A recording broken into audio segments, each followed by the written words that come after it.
नमस्कार विद्यार्थी मित्र हो, मी स्वप्नील हिवराडे पुन्हा एकदा तुम्हा सर्वांचं आपल्या या आचार्य चाणक्य 1.0 बॅच मध्ये सहर्ष स्वागत करतो. मित्रांनो, पेसिफिक ही बॅच आपली टीईटी शिक्षक पात्रता परीक्षेसंदर्भात त्या अभ्यासक्रमाला डेडिकेटेड असणारी बॅच आहे.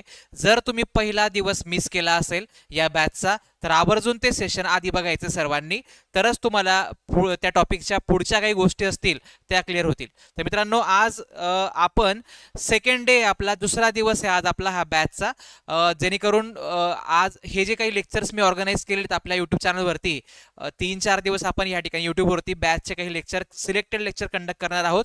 जेणेकरून तुम्हाला कशा प्रकारे आपण बॅचमध्ये जाणार आहोत, कशा प्रकारे टीचिंग आहे, कशा प्रकारे आपण कन्सेप्ट आणि लॉजिकवरती फोकस करतो आणि तुम्हाला पैकीच्या पैकी मार्क्स कशा प्रकारे मॅथ्समध्ये पेपर 1 आणि पेपर 2 मध्ये दोघी विषयामध्ये कशा प्रकारे माझ्या कन्सेप्ट किंवा लॉजिकनुसार मिळवता येतील, या दृष्टिकोनातून तुम्हाला या लेक्चरचा बेनिफिट घेण्याचा प्रयत्न करायचा आहे. तर तुम्हाला टॅगलाईनही दिसली असेल थंबनेलला की आता मॅथ्समध्ये मिळतील फुल मार्क्स. तर आपल्याला टार्गेट ठेवायचं आहे की 30 पैकी 30 मार्क्स आपल्या विषयामध्ये कसे मिळतील. ओके, तर जास्तीत जास्त लिंक शेअर करून टाका आपल्या मित्र मैत्रिणींना, जेणेकरून आपलं जे लेक्चर आहे किंवा आपला जो क्वालिटी कंटेंट आहे तो मॅक्झिमम विद्यार्थ्यांपर्यंत रीच होणार आहे. तर आपण सुरुवात करूया मित्र हो. सुरुवात करण्याच्या आधी ही जी आपली आचार्य चाणक्य 1.0 बॅच आहे तिच्या संदर्भात थोडी इन्फॉर्मेशन देतो. अतिशय माफक फीज आहे.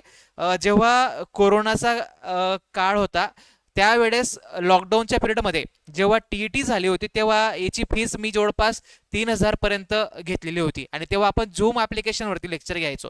आता मात्र विद्यार्थी संख्या जास्त असते, त्यामुळे आपल्याला पेसिफिक सर्वांचा विचार करून अतिशय कमी फीस आपण ठेवलेली आहे आणि अर्ली बर्ड ऑफर तुम्हाला आज नाईटला 12 PM पर्यंत या ठिकाणी 20% ऑफ देखील मिळणार आहे. सो नक्कीच या बॅचचा फायदा घ्या. सर्वांनी टीईटी मॅथ्स हे कंटिन्युअसली टाईप करून आपल्या गणितवाडीच्या ॲप्लिकेशनवरती ही बॅच जॉईन करायची आहे, जेणेकरून पुढचे जे लेक्चर असतील ते तुम्हाला लाईव्ह प्लस रेकॉर्डेड स्वरूपात त्या बॅचमध्ये अवेलेबल होतील आणि तुम्हाला अनलिमिटेड वेळा ते व्हिडिओ त्या ठिकाणी बघता येतील. ओके, चला जाऊया आपण. या बॅचमध्ये आपण टेस्ट सिरीज घेणार आहोत. प्रत्येक एक्झामच्या पॅटर्ननुसारच आपण नेहमी आपली टेस्ट सिरीज घेतो. तर यामध्ये तुम्हाला मॅथ रिझनिंगचे टॉपिक वाईज असेल, फुल लेंथ 30 पैकी 30 प्रश्नांची टेस्ट असेल, अशाही काही टेस्ट तुम्हाला यामध्ये मिळणार आहेत. पेसिफिक फक्त टेस्ट सिरीज जॉईन करायची आहे, त्यांनी टेस्ट सिरीज जॉईन करा. आणि बॅचच्या विद्यार्थ्यांना ऑलरेडी ही टेस्ट सिरीज त्यामध्ये इन्क्लूड असेल, सेपरेटली जॉईन करायची गरज नाहीये. सो मित्रांनो, आज आपण टॉपिकनुसार सुरुवात करणार आहोत. मागच्या लेक्चरला आपण वैवारी कंडक्ट केलं होतं, त्याचा जो ॲडव्हान्स पार्ट आहे तो मी ॲप्लिकेशनमध्ये तुम्हाला नंतरच्या लेक्चरमध्ये कव्हर करणार आहे. सो बेसिक पार्ट आणि तुम्हाला कशा प्रकारे आपण एक्स न मांडता, वाय न मांडता किंवा सूत्रांचा वापर न करता गणित हा विषय कशा पद्धतीने सोपा करू शकतो त्या प्रकारचं तुम्हाला ते एक डेमो लेक्चर किंवा पहिला दिवस आपण त्या ठिकाणी कंडक्ट केला होता. आजच्या लेक्चरमध्ये काही पेसिफिक टॉपिक्स पैकी एक महत्वाचा बेसिकचा अतिशय इम्पॉर्टंट टॉपिक तो म्हणजे संख्यांचे प्रकार व संख्याज्ञान. याला आपण इंग्लिशमध्ये नंबर सिस्टीम म्हणतो. याला आपण इंग्लिशमध्ये काय म्हणतो? नंबर सिस्टीम म्हणतो. बघा, तुम्हाला मॅथ समजून घेण्याचा किंवा शिकून घेण्याचा माझ्याकडून जो फायदा होणार आहे तो तुम्हाला लॉंग टाइम साठी असणार आहे. फक्त परीक्षेच्या दृष्टिकोनातून तुम्ही मॅथ शिकायला पाहिजे असा माझा हेतू नाहीये. एक तुमच्यातला चांगला शिक्षक घडायला पाहिजे. तुम्ही दुसऱ्या विद्यार्थ्यांना देखील मॅथ्सच्या काही टिप्स आहेत, ज्या टेक्निक्स आहेत, जे लॉजिक आहेत ते तुम्हाला समजायला पाहिजे असा माझा प्रयत्न असेल. आणि मॅथ्सकडे बघण्याचा दृष्टिकोन तुमचा नक्की 100% बदलणार आहे जर तुम्ही ही बॅच परिपूर्ण अशी कंप्लीट केली तर. ओके, बऱ्याच गोष्टी तुम्हाला नाविन्यपूर्वक आपल्या ह्या बॅचमध्ये शिकायला मिळणार आहेत की ज्या तुम्हाला कुठेही मिळणार नाहीत. असे काही फंडामेंटल कन्सेप्ट, असे काही लॉजिक्स तुम्हाला मी मॅथ्सचे स्टेप बाय स्टेप या ठिकाणी सांगणार आहे. सर, रोजचा क्लासचा टाइम काय असेल? रोजचा क्लासचा टाइम सध्या तरी आपण 9 PM ला ठेवलेला आहे. एक साधारण 10 डेज पर्यंत तरी हा टायमिंग असेल. मात्र प्रत्येकाशी मी चर्चा करून या टायमिंगमध्ये थोडाफार चेंज करू शकतो, पण सध्या तरी आपण सर्वांना सोयीस्कर होईल अशा प्रकारचा हा 9 PM चा वेळ ठेवलेला आहे. ओके, तर मित्रांनो, मी सांगत होतो तुम्हाला की आपल्याला आज बेसिक टॉपिक जो आहे संख्यांचे प्रकार व संख्याज्ञान, नंबर सिस्टीमला सुरुवात करायची किंवा गणिताचा हा बेसिक कशा प्रकारे आपण सुरुवात केली पाहिजे ते तुम्हाला मी या ठिकाणी या व्हिडिओमध्ये क्लिअर करण्याचा प्रयत्न करणार आहे. आपण वैवारी ह्या घटकाला फर्स्ट डेला कव्हर केलेला आहे.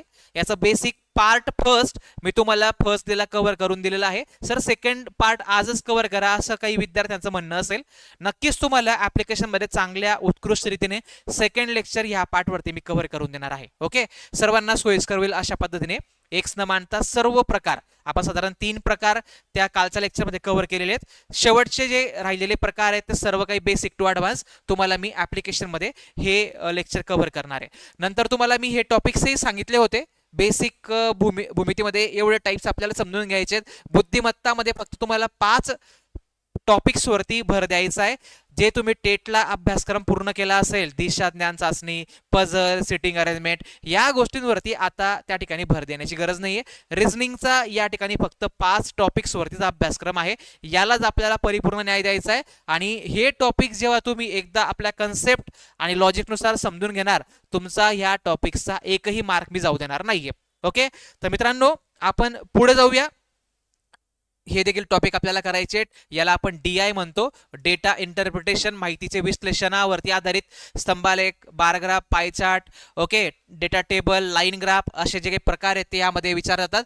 गणित अध्यापन विषयक गोष्टी तुम्हाला बऱ्याचशा कन्सेप्च्युअल गोष्टी मी अशा क्लिअर करणार आहेत. याच्यावरती प्रश्न सहसा येत नाही, परंतु आला तरी तुम्ही आपल्या बॅच नंतर ते प्रश्न त्या ठिकाणी सॉल्व्ह करू शकतात. ओके, तर मित्रांनो आज आपण अतिशय महत्वाचा टॉपिक मॅथ्स मधील बेसिक आपण बघणार आहोत. नंबर सिस्टीम अतिशय 0 टू हीरो लेवल पर्यंत आपण गणितामध्ये या ठिकाणी जाणार आहोत. ओके, चला तर आपण सुरुवात करूया नंबर सिस्टीमला. मित्रांनो जर स्पीड जास्त वाटला तुम्ही मला सांगू शकतात.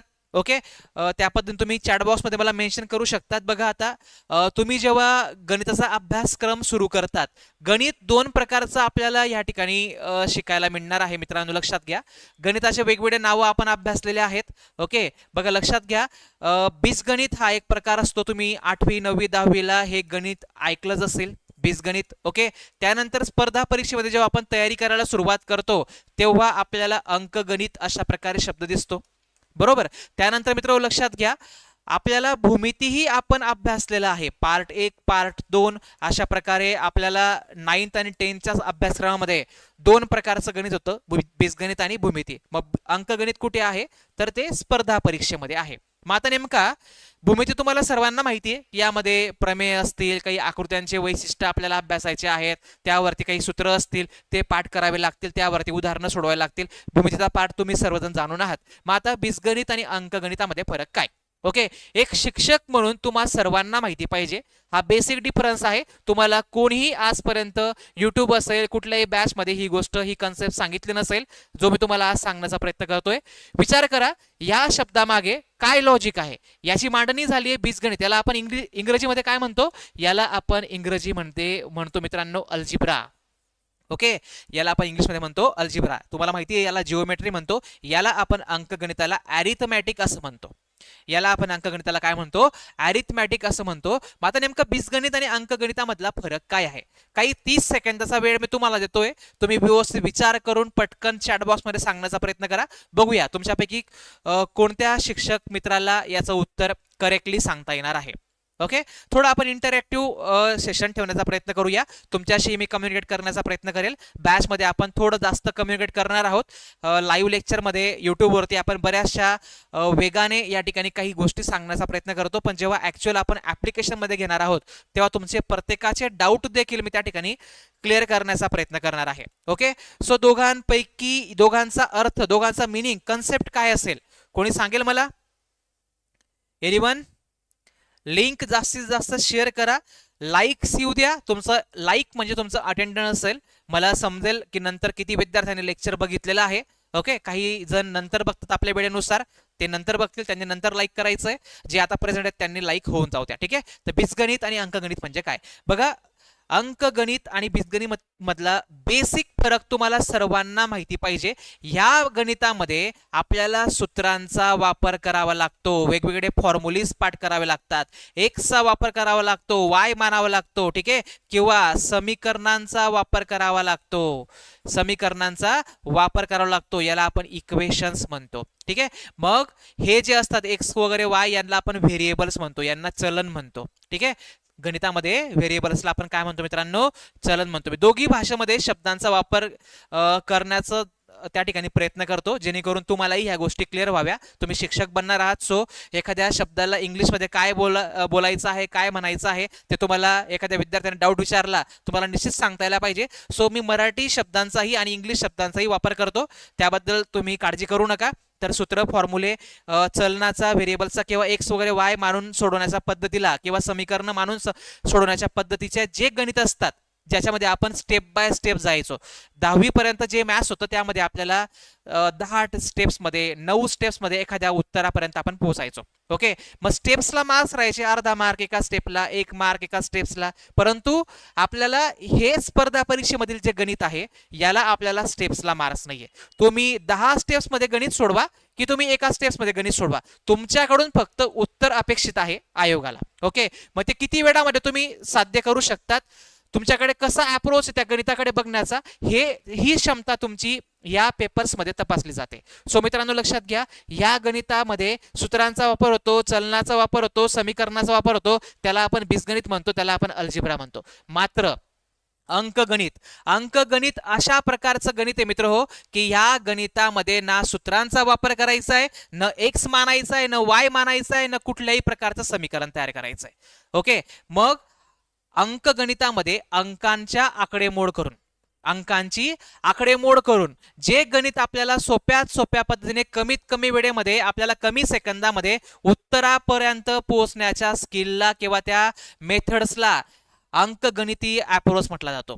त्याला काय म्हटलं जातं, अंकगणित असं म्हटलं जातं. ठीक आहे, लक्षात ठेवा. म्हणजे आपल्याला आपल्या थॉट प्रोसेसने, आपल्या माइंडमध्ये मॅथ्स सॉल्व्ह करता यायला पाहिजे. कुठल्या प्रोसेसने, थॉट प्रोसेसने आपल्याला त्या ठिकाणी गणित सॉल्व्ह करता यायला पाहिजे.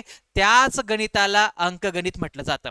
ओके, ही गोष्ट, ही कन्सेप्ट तुम्हाला कोणीही सांगितली नसेल. तर मित्रांनो आपल्याला याच्यावरती फोकस करायचा आहे. आणि जर तुम्ही याच्यावरती फोकस केला, जर तुम्ही कुठल्याही टॉपिकचा कन्सेप्ट क्लिअर केला, ओके, कुठल्याही टॉपिकचं तुम्ही लॉजिक क्लिअर केलं, त्यामध्ये ट्रिक्सही आपण समजून घेतल्या, पण त्या जर कन्सेप्च्युअल ट्रिक्स असतील तर तुम्हाला एक्झाम प्रेशरमध्ये ते आठवतील. जर तुम्ही वेगवेगळे फॉर्म्युले, शॉर्ट ट्रिक्स भरपूर आपल्याला मिळतात, पण ते शॉर्ट ट्रिक्स आपल्याला रिमेंबर करावे लागतात आणि ते आपल्याला एक्झाम प्रेशरमध्ये आठवत नाहीत. ठीक आहे, प्रत्येक एक्झाम्पलला वेगळी ट्रिक. ओके, अशा 40 एक्झाम्पलला 40 ट्रिक्स आपण लक्षात ठेवणार का नाही. एका टॉपिकसाठी 1 किंवा 2 कन्सेप्ट तुम्हाला क्लिअर पाहिजे आणि त्याच्यावरती आपण भर दिला तर तो टॉपिक तुम्हाला इझी वाटणार आहे. कॅलेंडर हा टॉपिक तुम्हाला मी जेव्हा शिकवेल, एकाच कन्सेप्टवर तुम्हाला संपूर्ण कॅलेंडर मी क्लिअर करून देईल.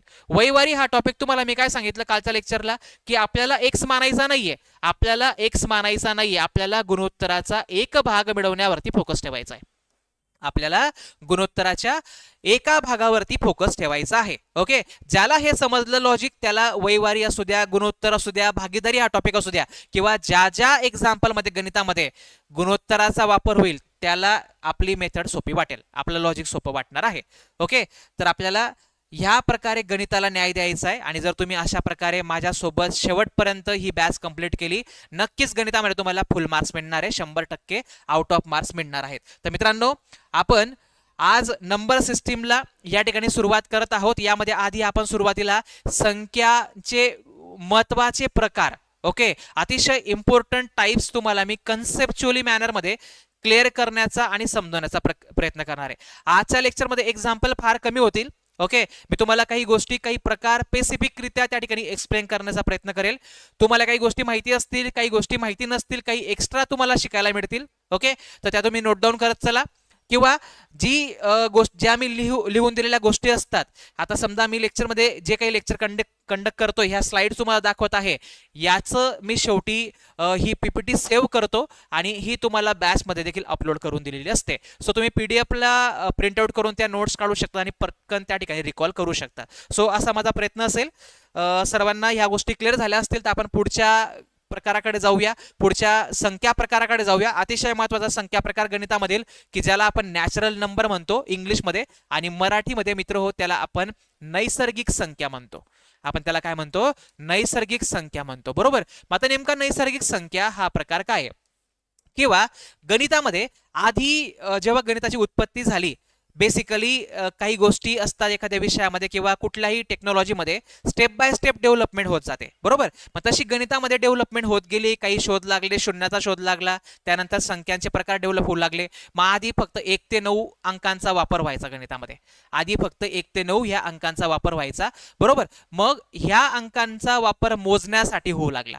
मग आता लक्षात घ्या, ज्या संख्या व्यवहारामधील, निसर्गामधील कुठल्याही वस्तू मोजण्यासाठी ज्या संख्यांचा वापर केला जातो त्या संख्यांना नॅचरल नंबर्स असे म्हटले जाते, त्या संख्यांना नैसर्गिक संख्या असे म्हटले जाते. ओके, मी काय म्हटलो, व्यवहारामध्ये किंवा निसर्गामध्ये ज्या काही गोष्टी आहेत, माझ्यासमोर बेंचेस असतील, त्या बेंचेसला मला काउंटिंग करायचं आहे, त्यांना मला मोजायचं आहे, तर मी कुठून सुरुवात करेल? मी शून्यापासून सुरुवात करेल का? अजिबात शून्यापासून सुरुवात करणार नाही. माझी काउंटिंग स्टार्ट होते एकापासून, बरोबर. मग नैसर्गिक संख्यांची सुरुवात सुरू होणार आहे 1 या संख्येपासून. 1 2 3 4 5 6 ओके 7 आणि अशा प्रकारे खूप साऱ्या नैसर्गिक संख्या आपण अशा प्रकारे म्हणू शकतो की अनंतपर्यंत आपण त्या ठिकाणी ती मांडणी करू शकतो, बरोबर. मग नैसर्गिक संख्या म्हणजे ज्या संख्यांचा वापर काउंटिंगसाठी होतो, वस्तूंची संख्या मोजण्यासाठी होतो. निसर्गामध्ये आहेत, व्यवहारामधील ज्या वस्तू आहेत, सजीव किंवा निर्जीव वस्तू आहेत, त्यांना मोजण्यासाठी ज्या संख्यांचा वापर केला जातो त्यांना आपण नैसर्गिक संख्या म्हणतो, त्यांनाच आपण नॅचरल नंबर्स असं म्हणतो. आय होप सर्वांना या बेसिक संख्या प्रकाराची एक आयडिया आली असेल. ठीक आहे, तर सर्वात लहान नैसर्गिक संख्या विचारली गेली तर आपल्याला माहिती पाहिजे ती 1 आहे.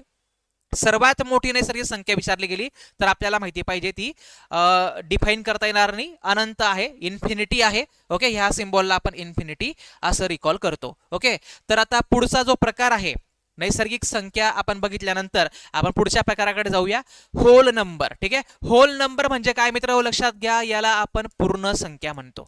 होल नंबर म्हणजे काय, याला आपण मराठीमध्ये पूर्ण संख्या म्हणतो. आता बघा काय झालेलं आहे की मागच्या प्रकारामध्ये नैसर्गिक संख्या आपण हा प्रकार बघितला, याच्यामध्ये ओके 1 पासून पुढच्या सर्व संख्या मोजण्यासाठी, ओके, यांना अल्टरनेट नेम आहे काउंटिंग नंबर, यांना आपण काउंटिंग नंबर्स असंही मॅथ्स मध्ये म्हटलं जातं, हे देखील तुम्हाला माहिती पाहिजे. नैसर्गिक संख्यांना मोज संख्या देखील म्हटलं जातं.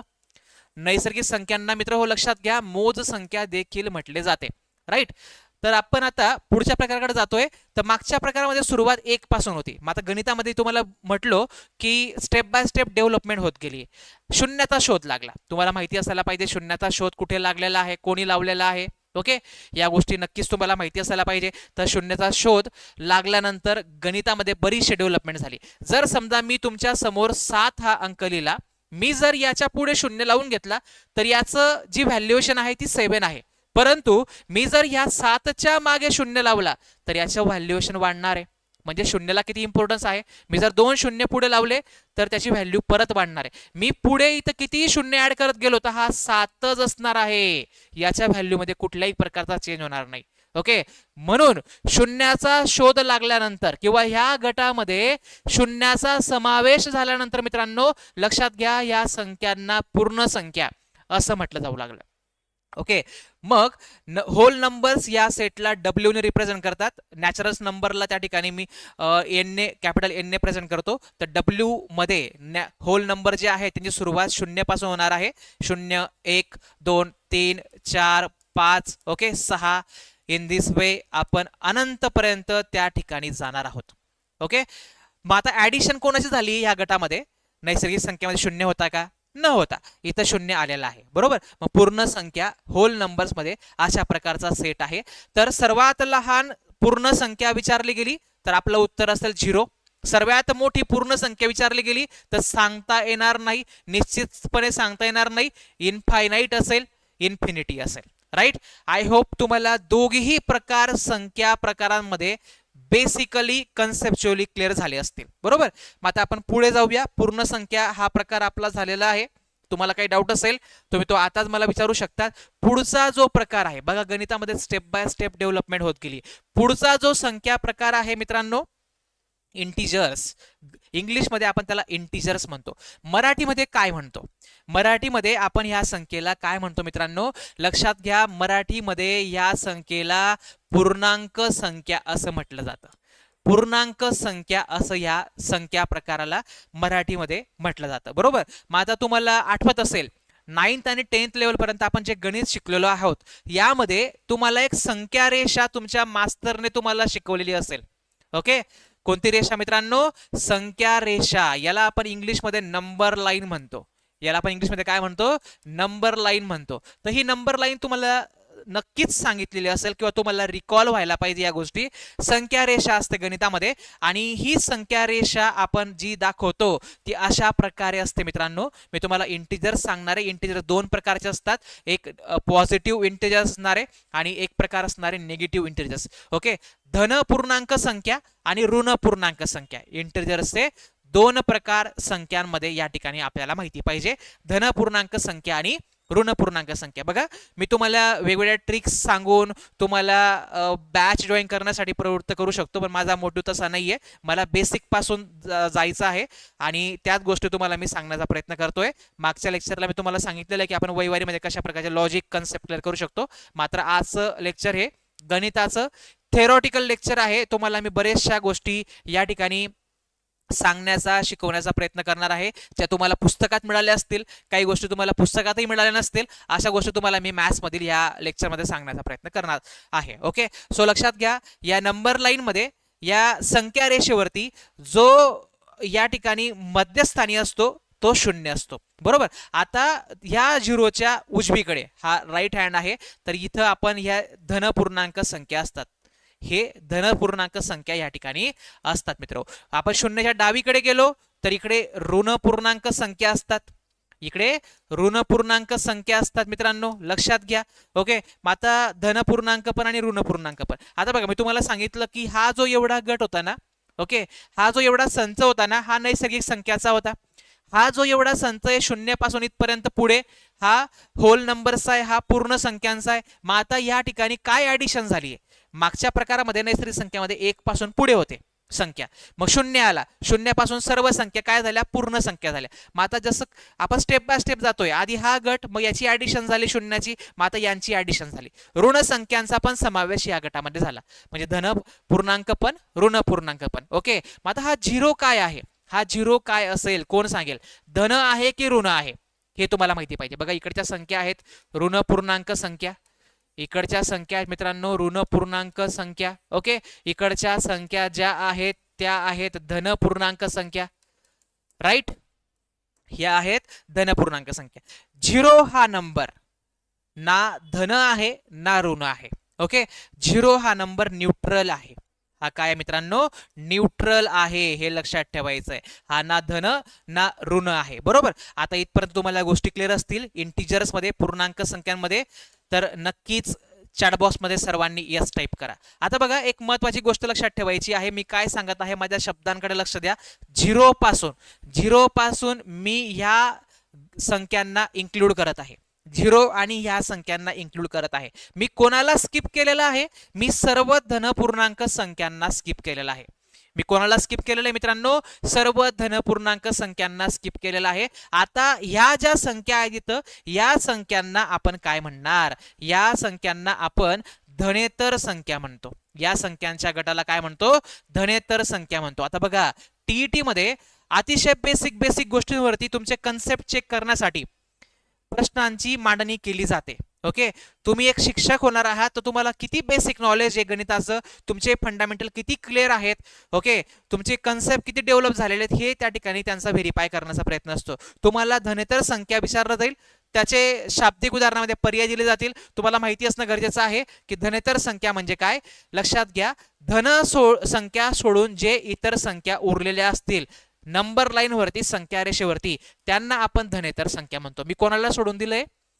धनसंख्यांना सोडून दिलंय. ओके, म्हणून धन सोडून इतर संख्या धनेतर संख्या. बरोबर. आता मी काय करतोय? मी सेकंड ग्रुप घेतो या ठिकाणी. या झिरो सोबत मित्रांनो लक्षात घ्या, या झिरो सोबत या ठिकाणी मी ह्या संख्यांना घेतलेला. आता कोणाला सोडून दिलं? मी कोणाला स्किप केलंय? ऋण संख्यांना सोडून दिलेला आहे. सो हा जो समूह आहे संख्यांचा, या संख्यांना ऋणेतर संख्या म्हटलं जातं.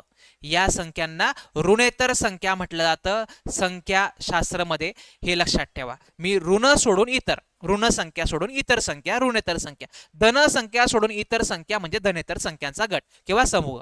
Is that clear to everyone? I hope सर्वांना इथपर्यंत ह्या बेसिक फंडामेंटल गोष्टी गणितामधील सर्वांना क्लिअर झाल्या असतील. ओके, जर नाही समजल्या असतील तर व्हिडिओ तुम्ही पुन्हा पुन्हा बघू शकतात. काही दिवस हे लेक्चर युट्यूबवरती असतील, नंतर फक्त तुम्हाला बॅचमध्ये बघायला मिळतील. ओके, चला जाऊया आपण पुढच्या प्रकाराकडे. धनेतर संख्या बघितलं, ऋणेतर संख्या बघितलं. ओके, इंटिजर्स पूर्णांक संख्या आपण या ठिकाणी समजून घेतलं. पूर्णांक संख्यांचा छेद हा नेहमी 1 असतो. पूर्णांक संख्यांचा छेद हा नेहमी काय असतो? बाय डिफॉल्ट 1 असतो. तो लिहा अगर ना लिहा काही फरक पडत नाही. ओके, हे आपल्याला बेसिकली या ठिकाणी माहिती पाहिजे. तर आपण आता पुढे जाऊया. फ्रॅक्शन या संख्या प्रकाराला आपण म्हणतो अपूर्णांक संख्या. या संख्या प्रकाराला आपण काय म्हणतो मित्रांनो? अपूर्णांक संख्या. बरोबर. आता ज्या संख्यांचा डेनॉमिनेटर हा एक व्यतिरिक्त संख्या असेल, ज्या संख्यांचा छेद हा एक संख्ये व्यतिरिक्त संख्या असेल, अशा सर्व संख्यांना आपण फ्रॅक्शन म्हणणार, फ्रॅक्शन नंबर म्हणणार, अपूर्णांक संख्या म्हणणार. बरोबर. मग आता समजा मी तुम्हाला इथं लिहित आहे 7/2. बरोबर. न्यूमिनेटर झाला, डेनॉमिनेटर झाला, याला आपण अंश म्हणणार, याला आपण छेद म्हणणार. ओके, तर बघा एक व्यतिरिक्त संख्या छेदामध्ये आली तर त्याला आपण म्हटलं जाणार आहे फ्रॅक्शन. त्याला म्हटलं जाणार आहे फ्रॅक्शन. हे लक्षात ठेवा. मग आपल्याला लक्षात ठेवायचं आहे की x/y, तर y भागांपैकी x भाग दाखवणे, y भागांपैकी x भाग रिप्रेझेंट करणे, यालाच आपण फ्रॅक्शन म्हणतो, यालाच आपण अपूर्णांक संख्या म्हणतो. समजा माझ्याकडे हे सर्कल आहे, माझ्याकडे एक सर्कल आहे, मी याला सिमेट्रिक याच्यामध्ये काही पार्ट्स करत आहे. या सर्कलमध्ये मी सिमेट्रिक काही पार्ट्स करत आहे. बरोबर. आता बघा या सर्कलमध्ये एकूण टोटल पार्ट्स किती झाले? आपण जर काउंट केले तर हे वरती 4 पार्ट, हे खाली 4 पार्ट. बरोबर. आता याच्यापैकी मी काही पार्ट्स आहे ना शेडेड दाखवत आहे. याच्यापैकी काही पार्ट्स मी शेडेड दाखवण्याचा प्रयत्न करत आहे. तर लक्षात घ्या मित्रांनो, या ठिकाणी 3 पार्ट मी या ठिकाणी शेडेड दाखवले. तर आता बघा टोटल माझे सिमेट्रिक पार्ट किती होते? या सर्कलमध्ये 8 पार्ट होते. बरोबर. मी काय म्हटलो? 8 पार्ट होते. या 8 पैकी किती शेडेड आहेत रे? या ठिकाणी 3 भाग शेडेड आहेत. या ठिकाणी 3 भाग शेडेड आहेत. म्हणून y भागांपैकी 3 भाग मला रिप्रेझेंट करायचे आहेत. तर हा अपूर्णांक या आकृतीवरून 3/8 हा अपूर्णांक या ठिकाणी आपल्याला सांगता येईल. तुम्ही जर स्कॉलरशिप, MTS, NTS असे जर पुस्तकं बघितले असतील, ओके, तुम्ही जर कुठेही शिक्षक असाल, तुमच्या बघण्यात या गोष्टी आल्या असतील, तर त्या ठिकाणी स्कॉलरशिप सारख्या परीक्षेमध्ये असे काही डायग्रामॅटिक फॉर्ममध्ये प्रश्न असतात. तुम्हाला त्या ठिकाणी सिमेट्रिक पार्ट करून दिले जातील.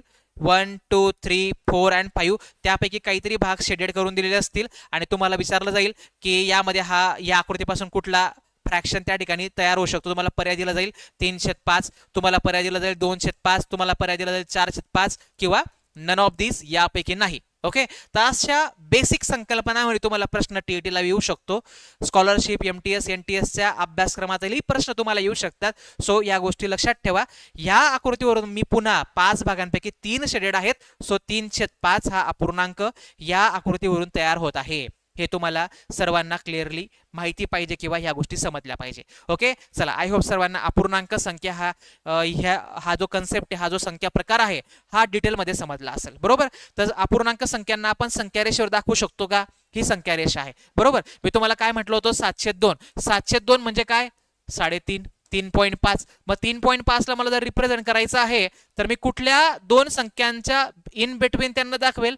मी इथं दाखवेल त्यांना सेंटरला.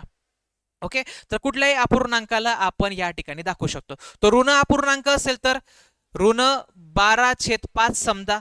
ओके, तर हा काय होईल? 5 दुने 10 म्हणजे -2 पॉईंट समथिंग येईल. -2 पॉईंट समथिंग आला की -2 पॉईंट समथिंग हा -2 आणि -3 मध्ये कुठेतरी रिप्रेझेंट करण्यात येईल. म्हणजे कुठलीही ऋण संख्या असू द्या, कुठली धन संख्या असू द्या, अपूर्णांकामध्ये असेल तर त्याला आपण नंबर लाईन वरती रिप्रेझेंट करू शकतो, संख्या रेषेवरती त्याला आपण रिप्रेझेंट करू शकतो मित्रांनो. ठीक आहे. आय होप सर्वांना इथपर्यंत या बेसिक संकल्पना, बेसिक संख्या प्रकार समजले असतील. ओके, चला, तर आपण पुढे जाऊया. पुढचा प्रकार अतिशय इम्पॉर्टंट आहे, अतिशय महत्वाचा आहे, rational number. Step by step आपण एक लेवल त्या ठिकाणी वाढवत जातो आहोत. ठीक आहे. एक प्रकार ऍडिशन जसा गणितामध्ये होत गेला आहे, जसा त्या प्रकाराचा शोध लागत गेला आहे, तशा नंबरिंगने आपण या ठिकाणी एक संख्यांचा प्रकारांचं अवलोकन या ठिकाणी करण्याचा प्रयत्न करत आहोत. ओके, चला तर आपण या ठिकाणी आता समजून घेऊ रॅशनल नंबर म्हणजे काय. चला मराठीमध्ये या संख्या प्रकाराला काय म्हणतात. एनीवन इन चॅट बॉक्स, कोणी सांगेल. ओके, चला या संख्या प्रकाराला मराठीमध्ये काय म्हटलं जातं. या संख्या प्रकाराला मराठीमध्ये काय म्हटलं जातं हे सांगण्याचा सर्वांनी प्रयत्न करा. चला या संख्या प्रकाराला मराठीमध्ये मित्रांनो परिमेय संख्या म्हणतात. काय म्हणतात, परिमेय संख्या म्हणतात. हे तुम्हाला माहिती पाहिजे, बरोबर. आता परिमेय संख्या म्हणजे काय, परिमेय संख्या म्हणजे काय, सर्वांना कन्सेप्ट याचा क्लिअर पाहिजे. परिमेय संख्या रॅशनल नंबर म्हणजे काय, तर लक्षात घ्या ज्या संख्या प्रकाराला आपण पी बाय क्यू या स्वरूपात ज्याची मांडणी करू शकतो. ओके, पी बाय क्यू ह्या स्वरूपात ज्याची मांडणी करू शकतो म्हणजे ज्या संख्या प्रकाराला तुम्ही अंश भागिला छेद या प्रकारे मांडणी करू शकता, ज्यामध्ये न्यूमरेटर आहे, ज्यामध्ये डिनॉमिनेटर आहे. ओके, अशा प्रकारामध्ये ज्या संख्या प्रकाराची मांडणी करू शकतो त्या सर्व संख्यांना परिमेय संख्या असं म्हटलं जातं, रॅशनल नंबर असं म्हटलं जातं. ही पहिली नोट या ठिकाणी लक्षात ठेवा. सेकंड नोट, रॅशनल नंबर मध्ये हा जो छेद आहे, हा जो क्यू आहे, हा कधीही झिरो नको, हा कधीही झिरो नको. ठीक आहे, Q not equal to zero, Q always not equal to zero. ठीक आहे, हे तुम्हाला या ठिकाणी क्लिअरली माहिती पाहिजे. क्यू कधीही छेदामध्ये झिरो नको. ठीक आहे, बघा एक सिंपल कन्सेप्ट आहे. बरेच जण या ठिकाणी सिली मिस्टेक करतात. मी जर या ठिकाणी 8 भागिला 0 घेतलं आणि जर 0 भागिला 8 घेतलं तर याच्या उत्तरामध्ये फरक आहे, याच्या उत्तरामध्ये या ठिकाणी डिफरन्स आहे मित्रांनो. लक्षात घ्या काय होणार आहे. झिरो कोणाचं आन्सर आहे, वरच्याचं की खालच्याचं. लक्षात घ्या, तर 0 अंशामध्ये असेल तर याचं उत्तर आहे 0. मात्र 0 जर छेदामध्ये गेला, एखाद्या संख्येला जर तुम्ही 0 ने भाग देत असणार तर गणितामध्ये तशा प्रकारचं कॅल्क्युलेशन होणं शक्य नाहीये किंवा नॉट डिफाईन असतो तो प्रकार. म्हणून आपल्याला या ठिकाणी इनफायनाईट घ्यावा लागतो, म्हणून आपल्याला या ठिकाणी इन्फिनिटी घ्यावा लागतो. हे लक्षात ठेवा. छेदामध्ये 0 असेल, कुठल्याही संख्येला 0 ने भाग दिला तर उत्तर आपल्याला अनंत इन्फिनिटी मिळेल. 0 अंशात असेल, 0 ने कुठल्याही संख्येला मल्टिप्लाय करा किंवा त्या संख्येच्या अंशामध्ये घ्या, तुम्हाला 0च या ठिकाणी उत्तर मिळणार आहे. सो मित्रांनो, क्यू हा छेदामध्ये कधीच नको, कारण की जर क्यू 0 हा छेदामध्ये कधीच नको, जर 0 छेदामध्ये आला तर आपल्याला इन्फिनिटी मिळेल. म्हणून त्यांनी कंडिशन आपल्याला दिलेली रॅशनल नंबरमध्ये की Q is always not equal to 0, Q is always not equal to 0, बरोबर. मग तिसरी कंडिशन, तिसरा कन्सेप्ट तुम्हाला सर्वांना माहिती पाहिजे की ह्या ज्या संख्या असतील ना, यांचं बेसिक कॅल्क्युलेशन म्हणजे यांची ऍक्च्युअल व्हॅल्यू, यांचं खरं उत्तर तुम्हाला स्वतःला गणिताचं बेसिक, तुम्ही 4थी 5वी पास असणार तरी पण तुम्हाला त्याचं उत्तर काढता येईल. म्हणजेच तुम्हाला मला सांगायचं अशा प्रकारे आहे की 5/2 याचं उत्तर काढायचं म्हणजे 5ला 2 ने भाग द्यायचं, तुम्हाला काय मिळणार आहे या ठिकाणी डेसिमल मध्ये 2.5 मिळणार आहे. तुम्हाला -1/4 याचं उत्तर काढायचं आहे तर हे 0.25 मिळणार आहे, मात्र मायनस मध्ये मिळणार आहे, बरोबर. तुम्हाला -1/3 याचं उत्तर काढायचंय तर -0.33 हे मिळणार आहे, बरोबर. मग साध्या ह्या संख्यांना साध्या पद्धतीने किंवा डेसिमल मध्ये आणता येणार आहे. यांचं खरी व्हॅल्यू जी ऍक्च्युअल व्हॅल्यू जी आपल्याला काढता येणार आहे. ओके, ह्युमन बेईंगला काढता येणार आहे. म्हणजे या ठिकाणी कुठल्याही प्रकारे मी यांचं व्हॅल्युएशन काढताना कॅल्क्युलेटर किंवा लॉग टेबलचा वापर करावा लागत नाही.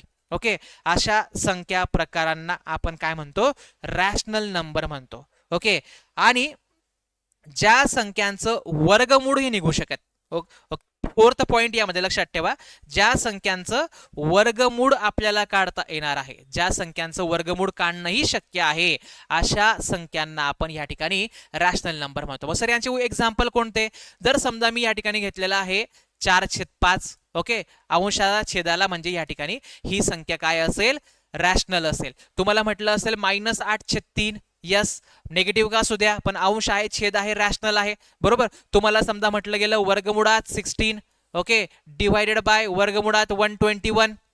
लक्षात घ्या, तुम्हाला वर्गमूळ मग काढता यायला पाहिजे. ह्या परफेक्ट स्क्वेअर संख्या आहेत, पूर्ण वर्ग संख्या आहेत, बरोबर. मग याचं वर्गमूळ काय येणार आहे मित्रांनो, यांचं वर्गमूळ येणार आहे 4, याचं वर्गमूळ निघणार आहे 11. म्हणजे मी या संख्येला इथं कन्वर्ट करू शकलो ना, करू शकलो. म्हणजेच अंशाला छेदाला म्हणजे परिमेय संख्या झाल्या, रॅशनल नंबर झाले ते.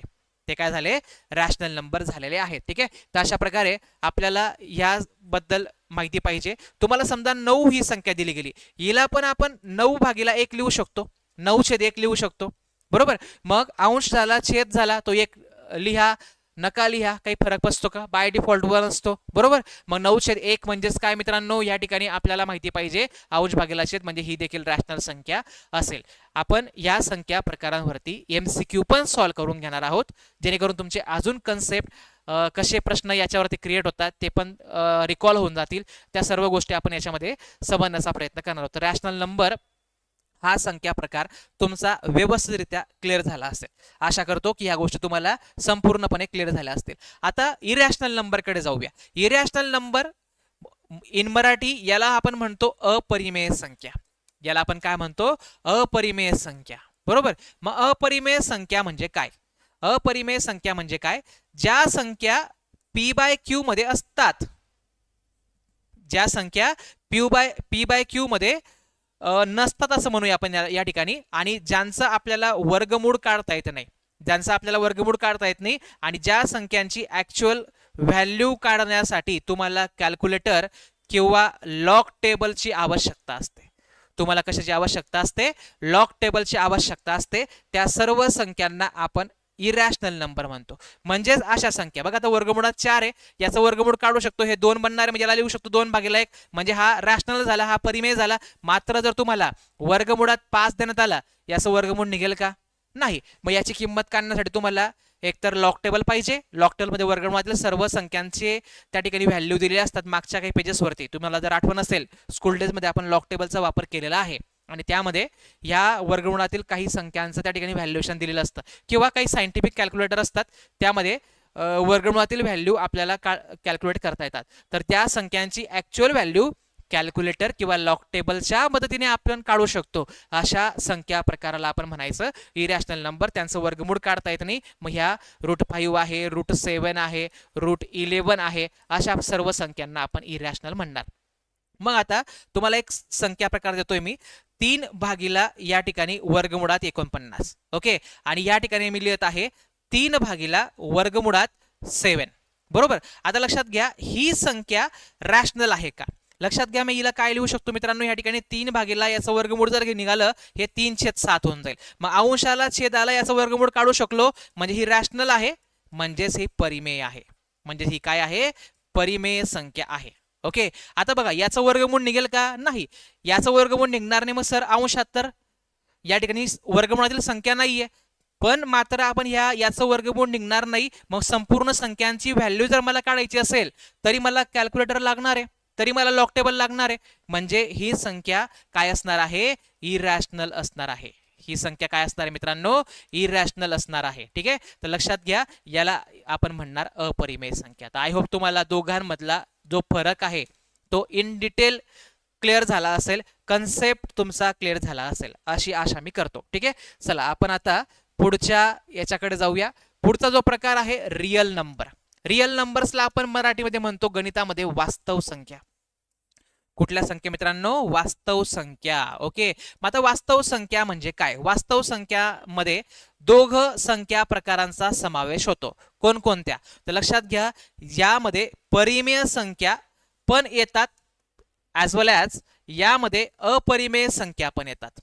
यामध्ये अपरिमेय संख्या पण येतात, म्हणजे याच्यात रॅशनल पण नंबर असतात आणि याच्यात इरॅशनल पण नंबर्स इन्क्लूड असतात. अशा संख्यांच्या एकत्रित गटाला किंवा या सर्व संख्या ज्यामध्ये इन्क्लूड असतील त्यांना वास्तव संख्या म्हटलं जातं, किंवा रियल नंबर म्हटलं जातं. त्याला आपण कॅपिटल आर ने रिप्रेझेंट करतो, त्यांना आपण कॅपिटल आर ने ह्या ठिकाणी रिप्रेझेंट करतो. हे सर्वांना ह्या ठिकाणी माहिती असणं गरजेचं आहे. बरोबर, मग परिमेय पण आल्या, अपरिमेय पण आल्या, रियल नंबर्स आले. बरोबर, आता आपण पुढे जाऊया. तर या संख्या सर्व संख्यांना आपण नंबर लाईन वरती रिप्रेझेंट करू शकतो. मात्र पुढे जो संख्या प्रकार आहे याला आपण इमॅजिनरी नंबर म्हणतो, याला आपण इमॅजिनरी नंबर म्हणतो, याला आपण अवास्तव संख्या असं म्हणतो. याला आपण अवास्तव संख्या अशा प्रकारे संबोधतो. आणि अवास्तव किंवा या प्रकाराला मराठीमध्ये अजून एक अल्टरनेट वर्ड, तो म्हणजे काल्पनिक, काल्पनिक संख्या. ओके, काल्पनिक संख्या. मग आता काल्पनिक संख्या म्हणजे काय? वर्गमुळात ज्या संख्या ऋण स्वरूपात असतात, वर्गमुळात ज्या संख्या ऋण स्वरूपात असतात, अशा सर्व संख्यांना आपण या ठिकाणी अवास्तव किंवा काल्पनिक किंवा इमॅजिनरी नंबर असं म्हणतो. यांना आपण काय म्हणतो? इमॅजिनरी नंबर अशा प्रकारे आपण रिकॉल करतो मित्रांनो. तर यांना लिहिण्याची मेथड आहे. समजा तुम्हाला दिलं असेल वर्गमुळामध्ये ऋण 7, तर याला लिहिताना आपल्याला लिहून दिलं असतं की 7i म्हणजे इमॅजिनरीचा आय, आणि हा आय जो असतो हा वर्गमुळातील या ऋण संख्येला रिप्रेझेंट करतो. बरोबर. तर अशा प्रकारे तुम्हाला इमॅजिनरी नंबर, अवास्तव संख्या या ठिकाणी क्लिअर झालं पाहिजे. तर आपण काही स्पेसिफिक संख्या प्रकार या ठिकाणी समजून घेतलेले आहेत. संख्यांचे प्रकार या ठिकाणी आपण समजून घेतलेले आहेत. संख्यांचा प्रकार जो आपण समजून घेतला त्यामध्ये आपण आता शेवटून जाऊया की जे प्रकार होते ते म्हणजे 2 महत्त्वाचे प्रकार लक्षात घ्या. कशा प्रकारे आपण ह्या गोष्टींना रिकॉल करू शकतो. तर एक जो प्रकार आहे तो म्हणजे वास्तव संख्या. ओके. दुसरा जो प्रकार आहे तो म्हणजे अवास्तव संख्या. अवास्तव संख्या. वास्तव संख्यांमध्ये 2 गट संख्यांचा समावेश होतो. एक म्हणजे परिमेय संख्येचा म्हणजे रॅशनल नंबरचा, आणि अपरिमेय संख्येचा पण वास्तव संख्यांमध्ये समावेश होतो. मग परिमेय मध्ये गेलो आपण तर या ठिकाणी आपल्याला पूर्ण संख्या मिळतात. ओके. पूर्ण संख्या म्हणजे आपण त्यांना इंटिजर्स म्हणतो. पूर्ण संख्यांमध्ये या ठिकाणी एक सेकंड, पूर्णांक संख्या या ठिकाणी ह्या पूर्णांक संख्या होत्या. ओके. पूर्णांक संख्या पण येतात आणि अपूर्णांक संख्या पण या ठिकाणी आपण यांना इन्क्लूड करू शकतो. पूर्णांक संख्या पण आणि अपूर्णांक संख्या पण. पूर्णांक संख्यामध्ये पूर्ण संख्या हा प्रकार इन्क्लूड होईल. पूर्णांक संख्यांमध्ये पूर्ण संख्या हा प्रकार इन्क्लूड होईल, आणि पूर्ण संख्यांमध्ये नैसर्गिक संख्या येतात.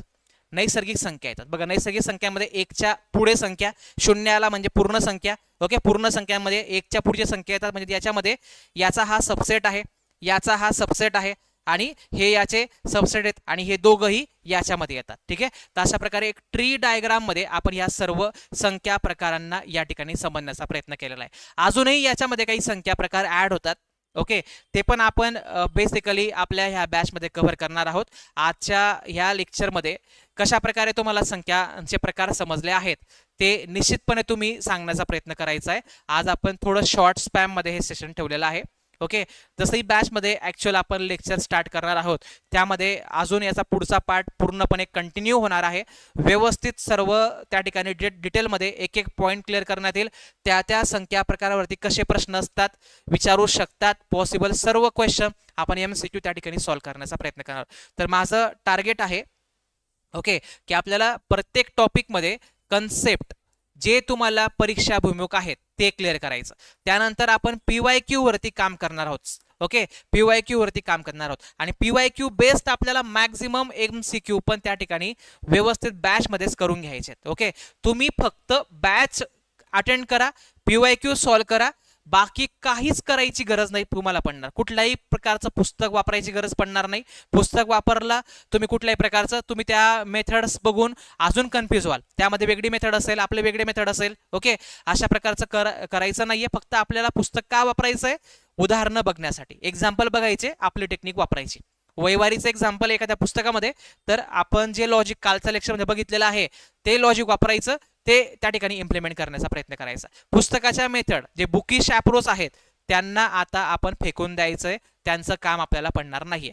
तुम्हाला शिकवताना विद्यार्थ्यांना स्टेप बाय स्टेप शिकवावं लागणार आहे. मात्र तुम्ही आता परीक्षेसाठी प्रिपेअर होत आहात, सो तुम्हाला परीक्षेचा अप्रोच समजला पाहिजे, सो तुम्हाला कन्सेप्ट क्लिअर झाला पाहिजे. सो आजच्या लेक्चरमध्ये तुम्हाला मी बेसिक गणिताचं कशा प्रकारे आपण जाणार आहोत याचा एक ओव्हरलुक करून देण्याचा प्रयत्न केलेला आहे. ओके. आशा करतो की आजच्या लेक्चरमध्ये सर्वांना गोष्टी क्लिअर झाल्या असतील. त्याच्यानंतर अजून आपण संख्या प्रकार बघितल्यानंतर डिव्हिजिबिलिटी टेस्ट, विभाज्यतेच्या कसोट्या, अतिशय 0 to हिरो आपण समजून घेणार आहोत. ओके. तर उद्या साधारण आपण अशाच प्रकारे एक महत्त्वाचं लेक्चर कंडक्ट करणार आहोत. तर मित्रांनो, तुम्हाला लेक्चर संदर्भात काही डाऊट असतील, काही क्युरी असतील, तुम्ही नक्कीच विचारू शकतात. नक्कीच तुम्ही ह्या बॅच मधचा फायदा घ्या. आचार्य चाणक्य 1.0 बॅच. ओके. चाणक्य नीती तुम्हाला सर्वांना माहिती आहे. अतिशय उत्कृष्टपणे ते सर्व राज्याचं मॅनेजमेंट करायचे. ओके. आणि त्यावरती सर्व काही गोष्टी ते त्या ठिकाणी मॅनेज करायचे, किंवा चंद्रगुप्ताला त्यांनी कुठपर्यंत पोहोचवलं होतं हे तुम्ही सर्वजण जाणून आहात. तर मित्रांनो, आपल्याला गणिताला पण सोपं करायचं आहे, अतिशय लॉजिकल वेने, अतिशय स्मार्ट वेने, कन्सेप्च्युअल अप्रोचने ह्या बॅचमध्ये. तर लाईव्ह प्लस रेकॉर्डेड लेक्चर असणार आहेत, मराठी ॲज वेल ॲज मी इंग्लिशही त्या ठिकाणी काही वर्डिंग वापरण्याचा प्रयत्न करतो, त्यामुळे तुम्हाला तेही कन्सेप्ट क्लिअर होतील. तर नक्कीच तुम्ही शिक्षक पात्रता परीक्षेसाठी या बॅचचा फायदा घेऊ शकतात. कन्सेप्च्युअल ट्रिक्सवरती आपण फोकस करणार आहोत. माफक फीज आहे. ओके, तुम्ही TET मॅथ्स आजच हा कोड अप्लाय केला तर नक्कीच तुम्हाला सध्या लॉन्चिंग ऑफरमध्ये अजून त्या ठिकाणी 20% ऑफ होऊन जाणार आहे. ओके, तर नक्की याचा फायदा घ्या, बॅच जॉईन करा. तुम्हाला या बॅचमध्ये ही टेस्ट सिरीज मिळेल, तुम्ही सेपरेट जॉईन करू शकता, त्याबद्दल काही हरकत नाही आहे. तर मित्र हो, गणितवाडी ह्या ऑनलाईन ऑफलाईन प्लॅटफॉर्मवर तुम्ही जर नवीन असाल तर आवर्जून सबस्क्राईब करून ठेवा. पुढे तुम्हाला अशाच प्रकारचा क्वालिटी कंटेंट आपल्या यूट्यूबवरती अवेलेबल होणार आहे. कुठल्याही प्रकारचं अपडेट असेल, कुठल्याही प्रकारचा कंटेंट असेल मॅथ रिजनिंग संदर्भात, तर तो आपण ह्या गणितवाडी ह्या ऑनलाईन प्लॅटफॉर्मवरती कंडक्ट करत असतो. कुठल्याही प्रकारचा प्रश्नपत्रिकांचं विश्लेषण असेल ते पण आपण कंडक्ट करत असतो. सो नक्की जॉईन करा. तुमचा फीडबॅक अवश्य कमेंट बॉक्समध्ये सांगायचा आहे. बरेच जर विद्यार्थी मित्र लेक्चर बघतात, ऐकतात, त्यांचे मला पर्सनली मेसेज पण येतात, परंतु ते कमेंट करत नाहीत. ओके, आणि लाईक करत नाही. त्यामध्ये काटकसर करू नका. एक तुम्हाला जेन्युइन फीडबॅक देण्याचा प्रयत्न करायचा आहे, जे तुम्हाला तुमच्या मनाला वाटेल ते देण्याचा प्रयत्न करा. तुम्हाला आवडलं असेल तर त्या संदर्भात सांगा, तुम्हाला नाही समजलं ते पण तुम्ही व्यक्त होऊ शकतात. ओके, तर आपण नेक्स्ट डेला अशाच प्रकारचा पुढचा जो अभ्यासक्रम आहे तो कंटिन्यू करणार आहोत. तर आज आपण तुर्तास इथंच थांबूया, सर्वांची रजा घेतो. ओके, आजची सेवा इथंच समाप्त करतो. धन्यवाद मित्रांनो, थँक्यू सो मच, आणि best of luck to all of you.